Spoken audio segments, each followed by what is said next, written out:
What's up, guys? This is Mike Loris, going to be casting the next game, or one of the next games from the Balt Cup. We're going to have nobody on the Radiant because they don't have a team name, but they were labeled as Team Cream. I'm just probably going to call them Radiant because that's a lot better. But we have Zealous eSports, ZES, on the Dire. See, if you want to get casted, you got to have something very easy to say, like Zealous. Zealous is just smooth. Cream's going to open up, or the Radiant team, they're going to open up with a Weaver pick after a pretty standard OD as well as a Naga Siren ban out. These two heroes have been quite big, quite large problems for, hell, every team, like pro and amateur teams alike. Batrider also banned out, and actually a Timbersaw banned from Zealous eSports because they really just want to have their mid lane on lockdown as they first pick their support cast. That's pretty interesting. Usually these heroes are a little bit easier to pick up later on. You know, you want those heroes that could really do things that no other hero can do. I mean, Visage, I guess, is one of those heroes, but Bane, not so much. I think you could really just wait a little bit to pick up a Bane. Regardless, what's done is done. So Zealous already showing their support cast, which is going to mean that they're going to look for an offlaner. Probably would prompt a Darkseer ban from the other team. I don't really know why they wouldn't do that. As well as maybe targeting a couple mid bans, but banning out hard lane heroes is definitely a lot easier to do. Weaver, Abaddon, going to be the picks for the Radiant team, so between those two heroes, it's going to be absolutely hell for Zealous eSports to try to get a kill. I mean, Weaver is Weaver, and he's an ass, because he's impossible to kill. And then you add on top of that, there's an Abaddon, that means you have two impossible to kill heroes, one that can make the other even more impossible to kill, so it's not going to be too fun. Looks like the Radiant team actually going to decide to go for a Lifestealer as well as an Alchemist ban out instead of targeting the hard lane. So Zealous will have their free pick of hard lane heroes. They'll get, you know, Bounty Hunter, Darkseer. Hell, if they want to go for Windrunner, I don't think that will be what they actually want to do, but they still do have the option of doing that. Zealous in the meantime going to go for a Rubik ban out. I guess maybe they're prepping for some big ultimates. I don't really think Rubik is... It won't really work fantastically with the lineup. It will be a very, very defensive lineup for the Radiant side if they do choose to pick it. But they're going to go for a Troll ban out, and instantly the pick is a Spirit Breaker. Usually in pro games what we see is Spirit Breaker being played as a 4 role. He's the one doing the pulling. He's used as purely like a stun delivery guy. He'll just bring you the stuns, and then hopefully your teammates will have enough damage to follow through after that. Works very well with the Lifestealer, but Lifestealer is unfortunately banned. But I think Zealous, what they're looking to do right now is to use the Spirit Breaker as a hard farmer. He's probably going to be the one farming and possibly being a little bit aggressive. Either that or they're just going to have a lot of moving parts in this game, which should be fun to watch, not as much fun to speculate. But we'll see what happens regardless. Spirit Breaker will be a pretty good hero against the Weaver. And again, oh my god. Radiant team, you guys, this is going to be the most infuriating game for Zealous eSports because they have to worry about time-lapse Shikuchi, miscoil Aphotic Shield, and then living armor. That would be the most annoying thing in the friggin' world. I would like flip tables and kill kittens if I had to play up against this. The bigger question is, what more can they pick to make this even more annoying? I don't know. I don't know. Nothing comes to mind right now. With Zealous eSports, they're going to need a lot of decisive burst damage if they want to get through this. And they actually do have a pretty good lineup for that. I mean, Spirit Breaker, keep them locked down long enough for Visage to get, you know, 1 or 2 soul assumptions, which is a lot of damage in itself. You'll also have the Bane, brain sapping people away. So Zealous do have a good amount of burst damage against the huge amount of defenses of the Radiant team. They still do need a mid hero as well, so they can pick up something like a Queen of Pain. I mean, Shadow Strike is a pretty good tool against living armor. It will chip it down quite a bit. But really, their selection of mid heroes has pretty much been unhampered. I guess they themselves have banned out more mid heroes than the enemies. Got quite a little bit of delay on the sound.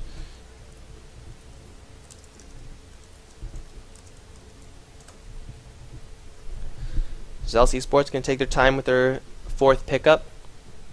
It is going to be a Bounty Hunter, so it looks like the Treant and Weaver combo together is enough for the Zealous eSports team to go for a Bounty Hunter, but the track is going to be very useful for tracking down the Weaver, maybe Treant later on. Keep in mind that track is dispelled by Aphotic Shield, so, I mean, Bounty Hunter's definitely going to have the edge if they're just sitting there, tracking and shielding to counter that. But yeah, it will remove it, so that gold can be, I guess, stolen away from Zealous eSports if it does come to that. But between the track, between the charge, the Weaver isn't really going to be completely reliant on the Shikuchi in order to escape. Reserve time. However, he still will have shield and living armor, so either way, it's going to be difficult for Zealous eSports to break through the defensive, super defensive lineup of the Radiant team. I mean, I guess they could go for... I mean, their support lineup's already done. They have a carry / off lane. They still want to go for a mid hero. I want to see an Invoker. That's what I want to see. I don't know if they're going to get an Invoker. That would be pretty cool, though. It's been a while. So if anyone is somehow watching the stream through the delay, which shouldn't be possible, then pick an Invoker, because it's fun. Their fourth pick. I mean, they need a mid hero, they need someone for an offlane or a carry, and shuffle the Weaver accordingly. But Abaddon Treant, that is a pretty devastating support lineup right there. It's super defensive. So it's going to be what happens when, like, an unstoppable force and an immovable object collide. One of those games, you know? And I mean, come on, what kind of evil person picks Treant, Abaddon, Weaver in the same lineup? You have to be seriously cruel.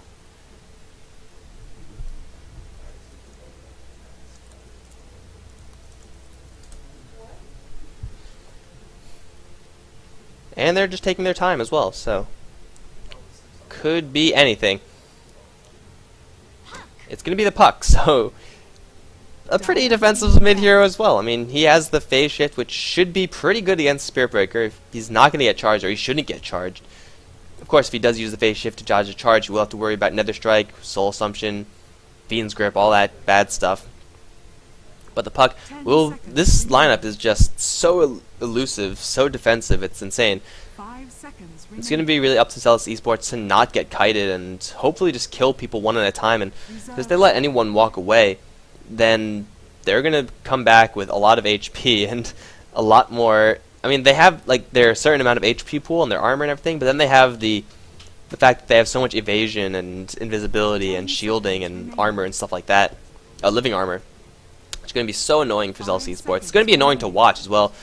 Final ban out's going to be the Gyrocopter, so they really don't want the Zealous eSports really don't want the Dire team to have, you know, a really secure carry that they could just turtle behind, and you know the Gyrocopter can come out with a Divine Rapier and then just kill everyone in 3 hits. That would be interesting to see, however. 10 seconds remaining. Final ban out from the Radiant side. Zealous eSports still looking for their mid lane hero. They do have a Puck. And Puck, it's hard to decisively outlane a Puck. I think a Dragon Knight is probably going to be a good pick for Zealous eSports. I mean, if you want to go defensive, fight fire with fire, right? It's like, oh, they're not going to take any damage. Well, we're not going to take any damage either because we have the DK. Be super aggressive. They will have a good amount of stuns if they do pick that hero up, and you know they will have the melee versus ranged lane in the Puck versus the DK, but that's really not too big of a deal. His DK with his bottle, with his living armor. Oh, a Bloodseeker. Now that pick is friggin' ingenious. Zealous eSports, whoever decided, whichever one of you decided to pick that hero, you are brilliant. Because Blood Rage will take off. It'll debuff the targets before they get silenced, and well, you can remove pretty much anything out of that. And silence shuts down Puck a lot. Puck won't have enough burst damage to push out the Bloodseeker in lane. And Bloodseeker, his tracking, his what is it called? Thirst. It's just called Thirst now. It was called Stigwer's Thirst in Dota 1. His Thirst will be able to track the Weaver. And yeah, that is just a amazing pick. Kunkka's going to be the final pickup. He's not going to have much of a support to land his Torrent. But regardless, you will have some free harassment. But still, this Bloodseeker pick, I mean, it'll get rid of the living armor. I think it also gets rid of a Aphotic Shield. Rupture is going to be annoying, and the silence is going to be devastating versus this lineup. And he will be able to survive in the lane. So, ZES Kodiak, your team is relying on you a lot. But still, this is like what Bloodseeker is for. He debuffs them, and then he goes and kills them. Of course, there will be like defensive spells layered on top of defensive spells, and the Blood Rage, if it's cast at the wrong time, could completely whiff and do nothing. But still, I really like where the Zealous eSports is going with this pick. They have a super aggressive, we're going to find kills lineup versus the super defensive, we're not going to find kills until 50 minutes into the game lineup of the Radiant side. Now that we are in the game, we can see what announcers they have. Defense grid. Sure. Feel kind of bad for cheating on... Oh no, we're not going to do that. We're just going to stick with the regular Genuine Valor. I don't think I've played with the defense grid one before, but let's go over who's playing what before we proceed any further into this game. We have a Spirit Breaker going to the top. It's going to be played by Breathe Knives. Supporting him is going to be the Pickler. That is so evil sounded, although it's just Pickler, so I guess it's not too evil sounded. Zerky is going to be playing the Bane, also heading up top. Festus is the god of the Forge, I believe, in Greek mythology. He's going to be heading bot as the Bounty Hunter, and Kodiak is going to be mid lane as that Bloodseeker. On the other end, we have Doug Wilson playing that Abaddon. We have, I can't read it because of my screen, Sprite Remix. He's going to be playing the Weaver. Royal of Crowns. He's going to be playing the Puck, probably going to head towards the mid lane. Flash, the god of StarCraft himself, is going to be playing the Treant Protector. And it's going to be Kunkka. I am what I am. That is what you write on the final line of your SATs. I do remember that. He's going to be playing the Kunkka. So we're probably going to have a Puck actually on this bottom lane. Yeah, they want to have this Kunkka in the middle lane. I actually do like this decision. They know that the Bounty Hunter is pretty much 100% going to be going towards the mid lane.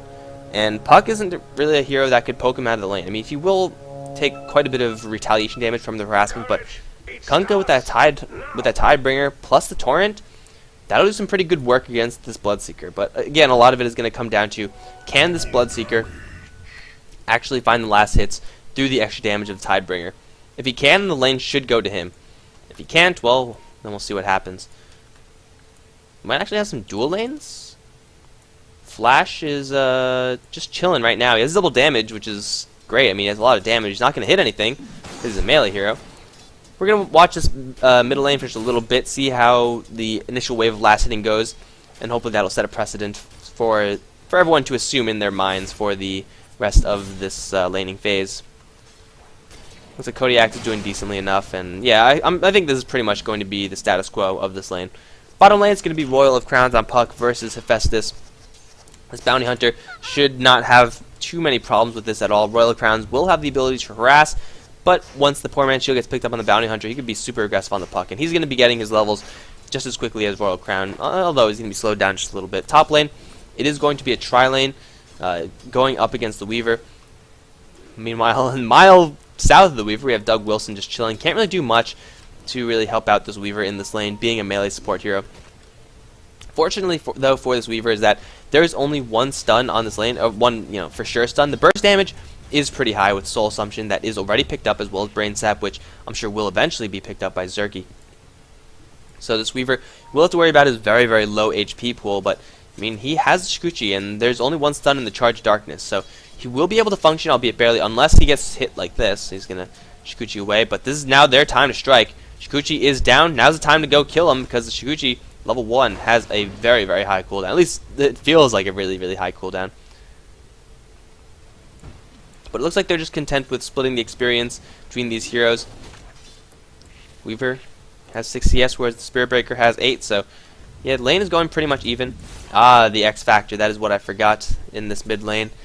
Even though Kodiak might be harassing a little bit and restoring himself pretty decently, he will still have to worry about the living armor, which he can eventually purge off. I think it would be very beneficial to him if he picked up a point of the Blood Rage at his next level, so he can get rid of that living armor from whoever has it.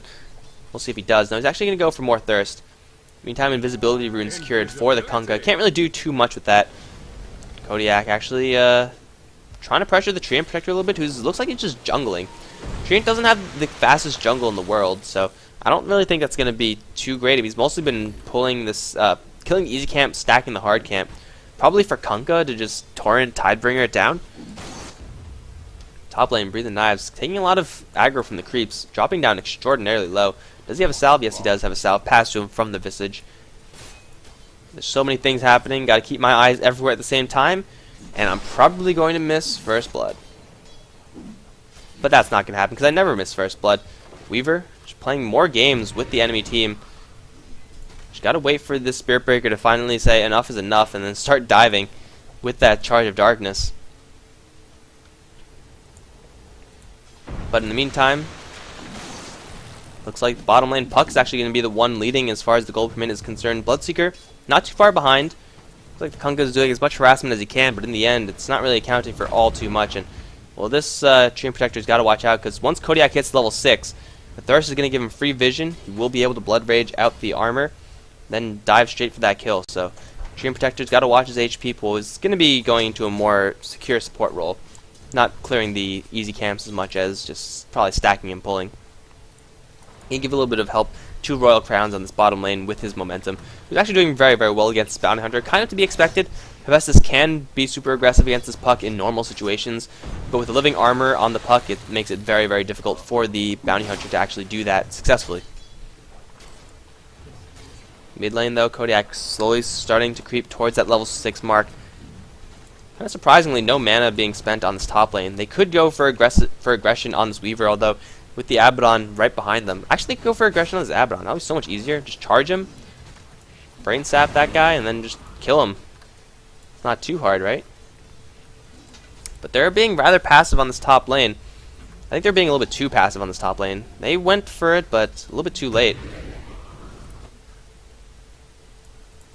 Kodiak has hit his level 6 mark. I don't think he could go toe-to-toe with Kunkka and come out on top, but he will be able to rotate down to the bot lane, possibly set up some kills with the Bounty Hunter, who will almost hit his level 6 soon.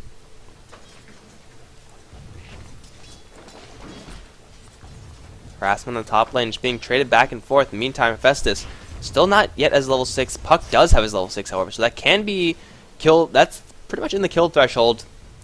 The Puck has enough damage to do, has enough damage to kill off this Bounty Hunter. Shouldn't be too difficult for him to do so. The harassment on this top lane, though, it's actually the dual lanes coming out on top from most of this. Kodiak really needs to get a point in this Blood Rage, though, to remove this armor. Once he gets that, he might be able to get some kills on this Kunkka.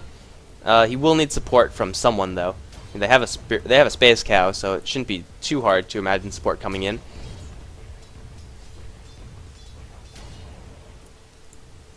Top lane, though, Weaver actually getting some pretty good levels. He's actually out-leveling the supports. The supports of the entire lane, really, of Zealous eSports being a little bit too passive, I would say. They have to be diving for these kills. That's why you pick the Spirit Breaker. And if he's in a tri-lane, he's going to be proceeding and leveling up very, very slowly. Bottom lane. Oh, no. Are you kidding me? I missed first blood. Oh, damn it. Oh, everything is bad. Everything is bad. I told you I would miss first blood because I was watching the other guy who was at low HP, of course. Oh, God. That didn't happen. That did not happen. It's just rupture into right clicks, but that was horrible. It always happens to me. And now Hephaestus is still in danger. I mean, a random illusory orb will kill him off. This Bounty Hunter is trying to reach his level 6 mark. But Royal of Crowns is doing a pretty good job at controlling this lane. And Hephaestus has got to fall back the worst possible time to fall back. He wants to stick around for a little bit more just so he could get his level 6 before he goes back to the base. Then he can teleport somewhere else and be useful somewhere else. Kodiak somehow getting that kill even through living armor. Maybe this is how it happened. Just using the power treads, using the Quelling Blade to his advantage, getting more CS than the Kunkka. A lot more CS. Oh my god, this Bloodseeker is doing very, very well this mid lane. I mean, it's melee versus melee. Bloodseeker is pretty good in that matchup right there. So I am what I am has to watch out. I mean, Bloodseeker has proven that he could kill this Kunkka pretty easily. And he could actually go for it again unless he gets torrented. He might be able to turn this around. There's the rupture. I don't know if he could outduel this Kunkka. Although the creeps are helping both of them, the poor man's shield is certainly helping the Bloodseeker a lot more than the Kunkka. He is going to secure another kill in this mid lane. The boat was missed anyway, so it doesn't really matter, but it was a little bit too late. I feel like the rum might have saved him if he just unleashed the boat as soon as the fight broke out. The damage mitigation probably would have done it, or at least brought it to a much closer fight. But now Bloodseeker level 9 versus the only level 6 of the Kunkka. This Bloodseeker is going to be an absolute terror in the coming minutes. Hell, maybe even throughout the entire game. We'll see what build he wants to go for. You can take a lot of damage from the Leech Seed as well as the Torrent, but really, yeah, simple teleportation support. I would say it's even a bluff, because Hephaestus can't really do that much to help out here. There's more of a, oh no, there's people coming to this lane, you better leave kind of teleportation, rather than a, we're going to go and kill you teleportation. Kodiak, though, going to catch a lucky break, get a regeneration rune, and then his onslaught continues. I guess it's going to be the top lane that might be in a little bit of trouble, as yes, Kodiak is going to move up there. Who are they going to go for? Abaddon not yet level 6. I don't believe Aphotic Shield dispels Rupture. That would be broken as hell. But the Weaver just teleports out of there very, very simply. The rotation of Hephaestus so far has yet to bear any fruit. And Royal of Crowns still in the spot lane, pushing this as aggressively as he possibly can. Yeah, I think they realize that Weaver isn't here. And Kodiak going to go down to the bot lane. He doesn't have a silence. So killing this puck might be a little bit difficult, although he's going to go for it anyway. There's the Rupture. Instantly teleport. You really need to coordinate that with some sort of stun. Although if every single minute you could burn out a teleportation scroll, that's not bad. I mean, it's 135 per minute swing. It could be worse. It could definitely be worse. I don't know, or you could kill him and get gold, so it's like 135, like more like 200-ish swing. No, it's not 135 swing. What am I talking about? It's 135 loss. God, saying words is too hard. I should just stop saying words forever. I gotta say, the greatest disappointment in this game so far is that the Spirit Breaker has yet to burn any mana. I really want to see some, YOLO dives from the Spirit Breaker, just charging people without caring about his own safety. And now's the time. Charge the Abaddon.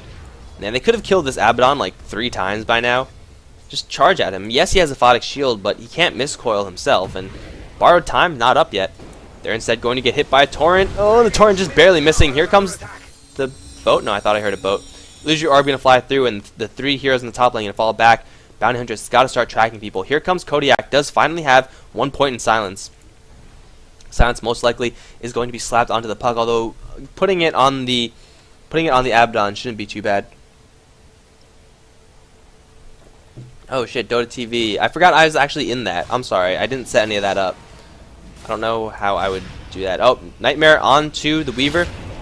They're going to go straight for him. No, they're actually going to change their mind. Go for Douglas. But a huge boat into a 4-man Dream Coil. Pickler dropping very, very low. Royal of Crowns with the extra damage from the silence is going to try to pick him up. Professor's dropping low as well. But Kodiak, man fighting. This is not a man fight you're going to win. Everyone from ZES has got to run away. The team fight of the Radiant team simply too strong. Looks like everyone should get out of there alive. Everyone who's alive. I'll look into it next. Really want to fix Dota TV because I don't really do that a lot. Anyway, fight definitely dominated by the 4-man Dream Coil of the puck. And ZES, their lineup isn't really conducive to a whole lot of team fighting. I mean, as it stands, it's pretty much going to be the Radiant team taking the team fights, and heroes like the Bloodseeker leading the charge into taking those smaller fights, 1v1, 2v2s, where things like Torrent and the Boat and Dream Coil aren't going to be as influential, and Rupture and Nether Strike, they will. Spirit Breaker, though. Oh, here's the YOLO charge. There you go. Flash. A little bit too over-aggressive. This is one dead tree. Although, no, yeah, there you go. Random Shuriken hiding in the animation there. Does pick up the kill. And Spirit Breaker finally burning some mana there. If ZES can keep getting those solo pickoffs, they'll be looking to sit pretty in this game.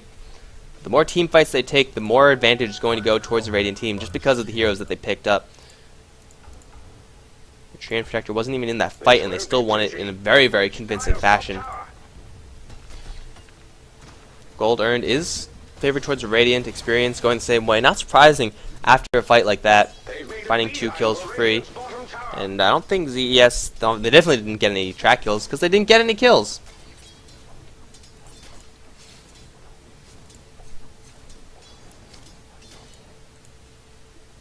The Abaddon, level 6, only has a TP scroll though.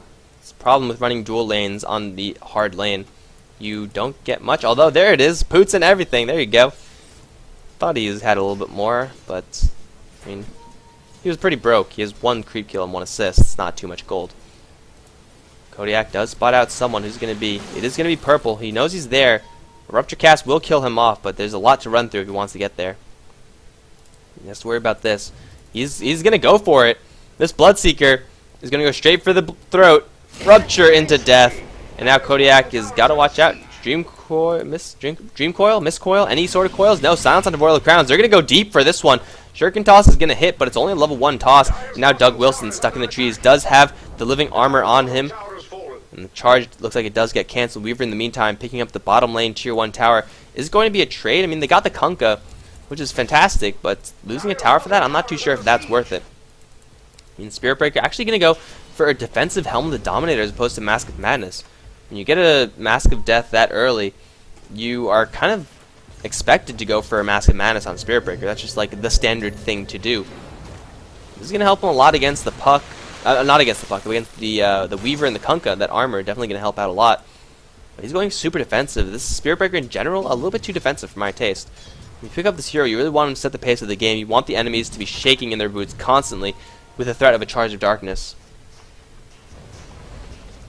But only casting it once, only having it at level 1, that's the problem with having, sharing a dual lane, kind of, essentially, a dual lane with another hero as a Spirit Breaker. You want these levels to come up, because once you get a couple levels, it doesn't really matter what items you have. If you're stun locking people, you're gonna be making bank. You're gonna be getting a lot of experience to continue to ramp up in that role. And now that Puck has a Blink Dagger, it's gonna be very, very even harder for ZES to take these team fights. So they have to be aggressive. They have to be more aggressive, I think. Right now, they're sitting around farming, which is great. I mean, the more core items they get, the better. They almost have a Bloodseeker with enough gold for a Relic, which needs like 2 more CS. If he gets killed right now, he's going to be so sad. 1 more CS. There you go. Relic acquired on the Bloodseeker. So Radiance Rush is going to be the name of the game, and I Am What I Am is being charged. Here comes the very slow level 1 charge Space Cow, and I Am What I Am running into the Meat Grinder. There's a couple of people caught in the Dream Coil, as well as a whole lot in the Tree Ultimate. Where's the boat? It's not there because he already died. Roller Crowns getting Fiend's Grip. They're going to go toe-to-toe with Flash. Kodiak on his way out is going to just barely slip out of the no. The Jikuchi from the Weaver is going to secure that kill, and now we have the Bane also on the run. Can Nightmare himself, although it looks like it's going to be unnecessary. He is being chased down by the Abaddon. Has got to watch out. If he gets vision on him, he will die to a Miscoil. Brain Sap is what he needs to use to survive. He's going to instead Nightmare onto the Weaver into a Spirit Breaker charge. Do they have enough stun to kill this Weaver? They might if they do it perfectly with the Familiars. They do not do it perfectly with Familiars. It's not going to be enough. It is going to be the Bloodseeker going down in exchange for the Kunkka. ZES taking actually a lot better fight than you would really expect out of that. I mean, 4-man Dream Coil into a 4-man Overgrowth. That's pretty devastating, but ZES standing and fighting. Unfortunately, the Bloodseeker, fortunately enough for the Bloodseeker, he got his Sacred Relic before that all broke out, but the loss of the Kunkka early really helped the Dire team in securing that fight. I mean, no Torrent, no boat. That's a lot of damage mitigation. That's a lot of just damage overall coming out from the Radiant team that they didn't have to deal with. It will, however, looks like they're losing the mid lane tower, unless Baller Deny. No Baller Deny. Just gonna lay a couple stuns down, and where's the Space Cow? Space Cow hasn't healed, and the Familiars, they will survive both of them. So the Radiant team still taking some decent fights, although they are behind in kills. Gold is in their favor because of the 2 towers that they have secured, whereas the Dire have not secured one just yet. Radiant team doing some pretty aggressive warding. Sentries everywhere, observer wards everywhere. They really want to track the movement of these heroes, the junglers, which usually we wouldn't call junglers, Bloodseeker and Spirit Breaker. Oh, Doug Wilson. No, it's actually going to be Flash who gets himself ruptured, and yes, it does not remove rupture. That would be ridiculously broken. Looks like the charge has been cancelled. Did he charge him? He did charge him, right? Yeah. With no mana to Nether Strike follow-up, really would be a waste of time there. Bottom lane, though, looking pretty vulnerable, especially this Kunkka. Is Kodiak going to go for it? He doesn't have Rupture, so I don't think he can. The Radiant team really applying the pressure to the Dire side. Illusion. And they're forcing them into a corner, and if they group up, the Radiant team, they will be able to take more team fights, especially if Kunkka doesn't get picked off forehand. Why you cancel all the charges, man? You just got to go in for that. You just gotta go. Just go. He also needs more point in charge, so he could go faster. But grouping up like this is definitely not what ZES want to do right now. They ideally in this team comp, they would want to smoke up. Try to find people farming in the jungle alone or with a partner who can't really help, just like this. And then use the power of the Bloodseeker to really ride their advantage into a usable late game where they could, you know, try to stand up toe-to-toe in their team fight. It's going to be difficult because they'll need BKBs on friggin' everyone. But it won't be impossible, I don't think.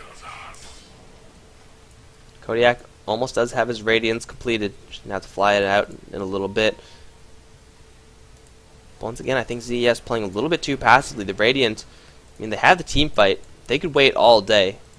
They have the Weaver, who's farming decently enough. Definitely not farming as well as the Bloodseeker, who's currently leading the charts in the gold per minute. But Weaver is definitely, I would say, a lot more dangerous late game than the Bloodseeker. The Bloodseeker could kill one person, but when you have Aphotic Shield, Mist Coils, Living Armor, and all that, all those defensive spells that I talked about previously, then you know, all of a sudden the Bloodseeker doesn't look too devastating anymore, because either he Blood Rages the enemy to take off all those spells, or he Blood Rages himself to get more damage. Either way, it's going to be a lot of health to work through, effective HP from the shields and armor and everything like that. This guy's stuck. Spirit Breaker, what have you done? Spirit Breaker, explain yourself. ZES looks like they're going to go for a straight push out the top lane. That's pretty aggressive, and I think it might actually work. They'll have to force the Radiant team to teleport in. No TPs, no TPs, no TPs. There is a TP. It's going to be a Roshan trade. Fortification is going to slow them down just a little bit. The Living Armor going to get the tower a little more HP, but Roshan is going to be acquired. Very, very good decision making from the Dire, recognizing the fact that since they have no TPs, you might as well get something, anything that's in the area. Roshan's going to help them quite a bit. Roshan probably going to go towards the Kunkka. Put the Kunkka out in the front. Try to force an engagement on him. It's going to go towards the nobody. Kunkka, yes, Kunkka is going to take the Aegis. You really, really want that boat to come out if you're on the Radiant team, just because of the huge damage swing that it will offer. Which is another defensive spell, which is going to be incredibly annoying for CES to deal with. They're going to keep on going on this top lane push. The rest of the Radiant team slowly walking through.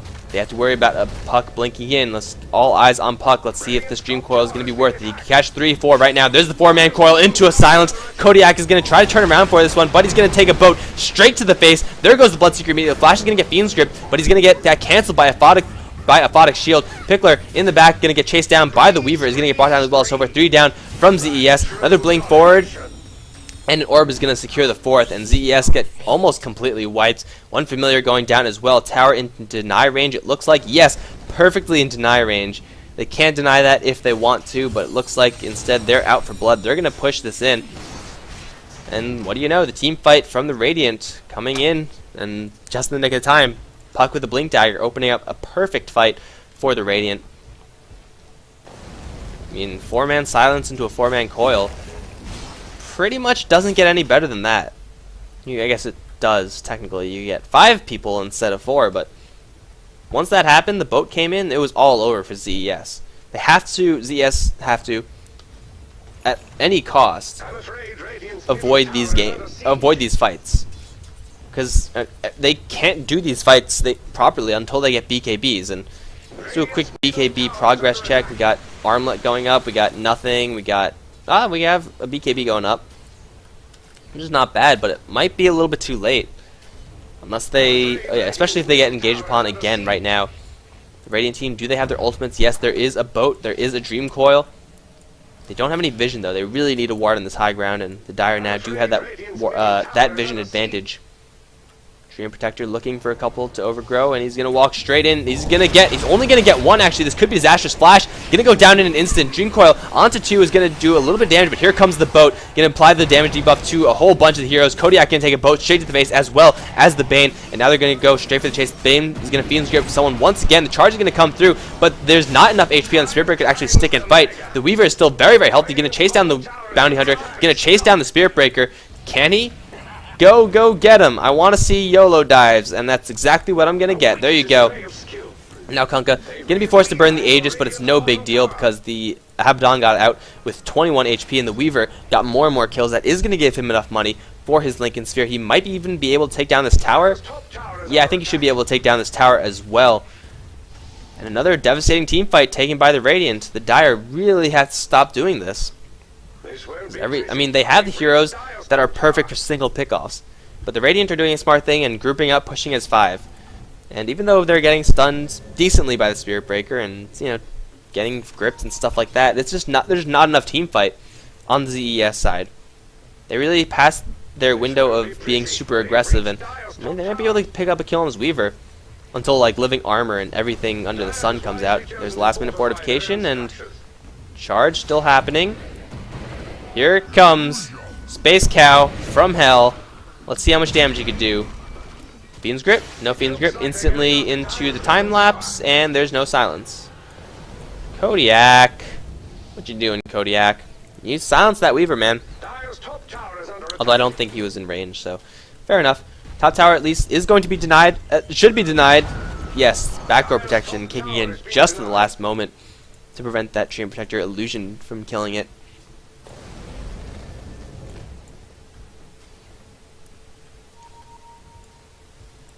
But ZES definitely on the back foot thus far in this game. The EXP and gold advantage is continuing to climb in favor of the Radiant. It's only going to continue to do so unless ZES do something drastic, make some sort of significant change. You can see once again the Radiant team grouped up, all but the Puck. I feel like they can't really do this without the Puck. That's their initiation. Now he has the Yule Scepter. Puck will be nigh unkillable. Even if he gets silenced, he'll just spin himself up into the air. Easy survival. Here we go. The Radiant team going to group up once again. They have big items coming up. Mech not quite up on the Abaddon, but you have Kunkka packing a crit. And really, it's still the base values that are carrying them through this. I mean, they still don't have a huge carry hero, technically. I mean, they have a Kunkka, I guess, but he was in the mid lane versus a Bloodseeker, and he wasn't doing too well. But still, it's the flat values and the team fight that's pulling them through this. Whereas ZES, they have a lot of gold. They have a lot of net worth and items. I mean, Helm of the Dominator, plus the armlet, that's a lot of stuff. But they just can't use that well because of the team fight locking them down. And the Radiant poking and prodding, looking for some sort of opening. And the Dire, they have to defend this. I mean, at this point, they don't really have a choice. Unless they just sack it and go for a giant wraparound. But this should be pretty clear to the Radiant team. And especially clear to Flash. Oh, well, invisible now, so I guess he doesn't have to worry about it. It's Doug Wilson who has to worry about it. Here comes the team fight from behind, but the tree is here for a 3-man overgrow. Where's the Puck? He is completely silenced, but he is up in the air with the Rupture still on him. There's a silence, and the 4-man, 5-man Dream Coil as he drops down. The damage, though, where is the damage? The Dire team are crushing through the Radiant team. Spitter Remix is sitting in the middle. There's the damage, finally starting to stack up. The Spirit Breaker gonna drop. Kodiak gonna try to bring down the Weaver before he himself does go down. The Bloodbath is gonna help him survive a little bit more. The Radiance is not helping you to start denying creeps. And there goes the Abaddon. It's a 1v1. And it's gonna end in a 1v1. Kunkka once again didn't get a single spell off. Was he the one that got silenced? I'm pretty sure the silence and Rupture both went on that on the Puck. Wow, actually ZES taking a much better fight than I thought. The tankiness of the Spirit Breaker really showing its true colors, and the fact that the Radiant team don't have any real sources of damage also kind of showing up there. I mean, you could try to focus down the Bloodseeker all you want. If you don't have any plus damage on your heroes, and you have only team fight and no spells from the Kunkka being thrown out, you're not going to get very far. So ZES, once they get these BKBs up, the fights are going to look more and more like that previous fight, especially now that they have a mechanism up on their visage. Mech not... it's actually pretty close on the Abaddon, so it's not too far away.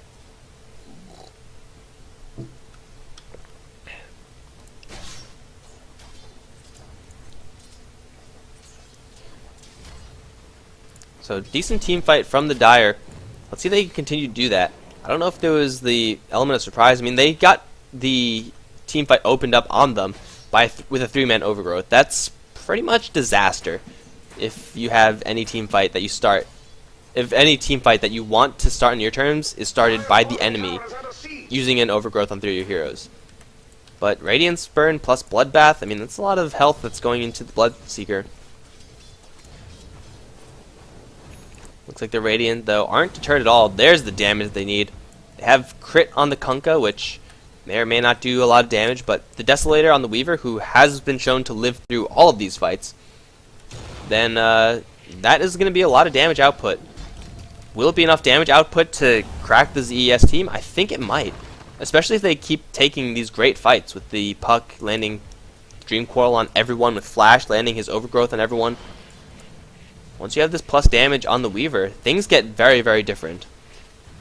We're going to go try to display that difference of power right now by killing off a Familiar. That Familiar never saw it coming. Where's Spirit Breaker? Waiting for it. Do they have any True Sight? I don't think they do. Well, they do have Dust. One Dust at least. Can I click on you, Pickler? Thank you. They have one set of Dust.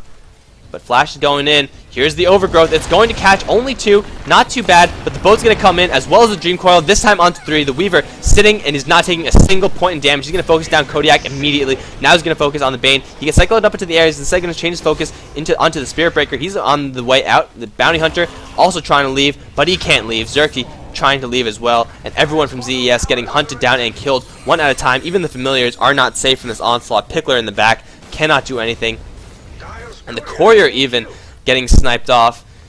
Yeah, that's what happens when you leave a Weaver alone, unattended. Pretty much you get screwed up, like pretty badly. Final tier 2 tower being brought down, and with the Desolator minus armor, they will be able to take down this tier 3 as well. And they have 5 seconds until the Bane is up, but really, who cares if the Bane is up? The only real threat is going to be in 10 seconds when the Spirit Breaker's up, but ZES, they can't afford to take another 5v5 fight like that, and especially if Pickler dies randomly. Boat is up with this mighty low cooldown. Tree Ultimate should be up soon as well. It is. Charge is coming out, but they don't have a Spirit Breaker. This will be suicidal if they decide to do this. Unless they just decide to leave him for dead, which they might. No, they're going to turn around and fight this. The 3-man silence once again crippling their team fight, and Boat coming in. Boat's going to land only on the Pickler, but the damage debuff landing on all of the Radiant team. Breathe the Knives, going to be forced to stand and fight. There's the Overgrowth once again, going to catch 2. Pickler is stuck in the roots. He's going to go down. The Weaver just sitting and killing everything. Familiar in the middle of the fight is not going to matter because he's going to get picked off, and now Hephaestus on the run as well. Secondary hit from the Germinate attack is going to secure that kill, and now Kodiak is going to try to find refuge in the fountain. He will survive, but this is going to mean Raxes for the Radiant team. The super defensive lineup and the devastating team fight that they do have, posing a little bit more of a threat than the Dire side with all their single target focus. They're going to lose 2 sets of Raxes at the very least.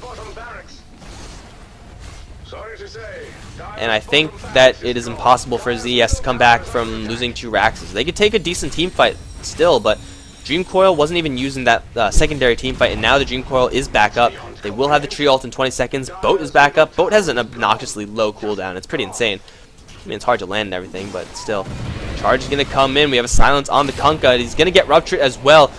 And Puck, that's not what you want to do. No, I am what I am. Throw the boat. He is going to throw the boat, get the damage debuff, as well as interrupt the Fiend's Grip. And everyone from the Dire team is now going to die. The Weaver going to go 1v2, instantly pick off the Visage. Going to go next for the Bounty Hunter, which instead changes his mind. Going to go for Zerky instead. That's going to be a dead Bane. That's going to be a dead everybody. And that's going to be probably the 3rd set of Raxes. ZES, that's definitely not what they want to do, and they're going to call good game. So we are going to be moving on to the semifinals, I think, where we will see the exciting conclusion up to the, I guess not exciting conclusion, it's the exciting semi-conclusion, half-conclusion, leading up to the finals. So ZES, I really like the idea with the Bloodseeker. Next time, be more aggressive. Well done to the Radiant team, Cream, I think they wanted to be called. But hey, if you don't have the thing there, I don't know what to call you, so that's going to happen.